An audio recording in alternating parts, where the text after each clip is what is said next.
Hey, welcome back. In this brief video, we'll be considering 6 characteristics of a good primary key.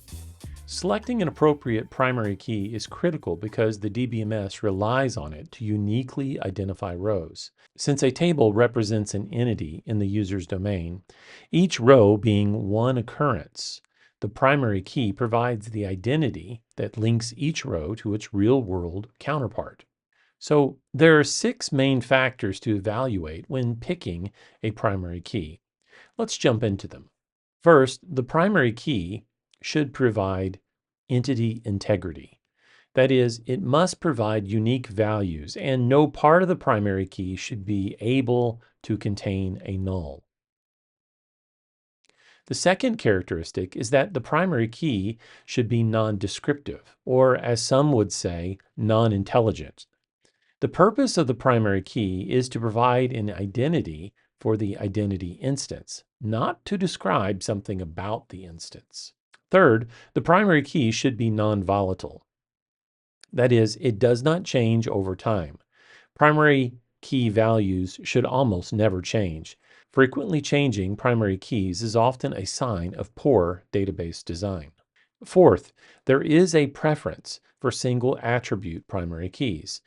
This is a preference, not a requirement. Since attribute primary keys are conceptually simpler for the developers, easier to maintain, and less work for the DBMS to enforce. An exception to preferring a single attribute primary key is in the bridge tables, where the use of a composite key can be preferred.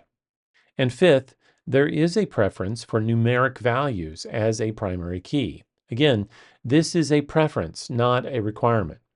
Generally, we prefer numeric primary keys since they can be automatically generated by the DBMS using sequences, identities, or auto-incrementing values. Finally, the primary key must be security compliant.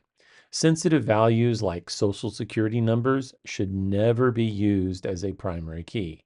It's often the case that primary key values must be shared or included in written reports. Sharing the value of the primary key should not pose a security risk by divulging privileged information. So let's reiterate these again real quickly. They should be unique and not null. This is concerning entity integrity. They should be non-descriptive, no embedded meaning. They should be non-volatile, meaning they should be stable over time with no need to change the primary key. They should prefer single attribute, except in the course of bridge tables where we would use composite keys. They should prefer numeric or auto-generated values. And they should be security compliant, meaning there are no sensitive values. Taken together, these 6 principles ensure your primary key is reliable, secure, and easy to work with as your database grows. If you stuck with me this far, please ensure that you like and subscribe to the videos. It really helps a lot. Take care.